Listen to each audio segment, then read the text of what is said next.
এই ঝরা এখানে পেপ জাল পাতা হতো, সেই পেপ জালের ঝরা। এখানে আবার গবেষণা চলছে আমাদের যে এখানে আবার পেপ জালটা কীভাবে পাতা যায়। রাজু, কোথা থেকে পাতার আইডিয়া করা হলো?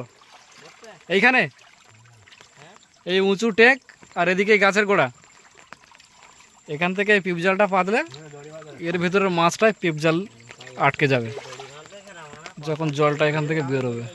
ঠিক আছে, তাহলে ফটা মারা এই এখানে আর এখানে একটা ফটাবো, এরকম যায় একটা ফট লাউড়া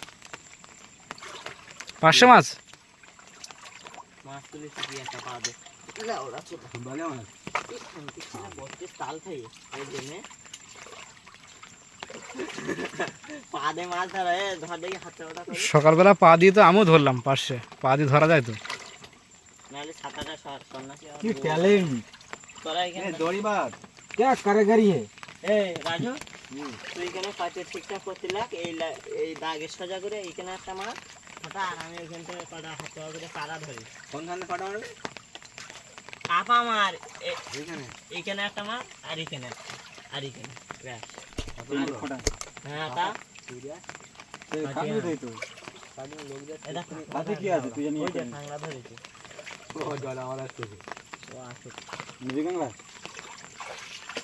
ও ধরবে কাংড়া? অসম্ভব। বড় এত বড়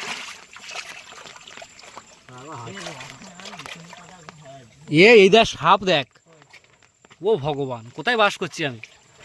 সাপ দেখ ভাই, গর্তের মধ্যে এখানে সাপ, বিষাক্ত সাপ নাকি রে? এটা ধা দিয়ে দেবো। মুখ দেখাচ্ছে, হালকা মুখ দেখাচ্ছে। এই তো এই বিষাক্ত সাপ হতেই পারে। এই ভেতরে চলে গেল। লাউড়া সেটা আমি আসলাম আরে সেই যে জল ঝাড় সব এই নদীর সাপ বিষাক্ত হয়ে থাকে, জল ঢালা নদীতে থাকে? না জল ঝাড় গাঙা থাকে। জল ঢালা নদীতে থাকে না রে, কি তাই তো? নদীর সাপ সবসময় বিষাক্ত সাপ হয় বেশিরভাগ।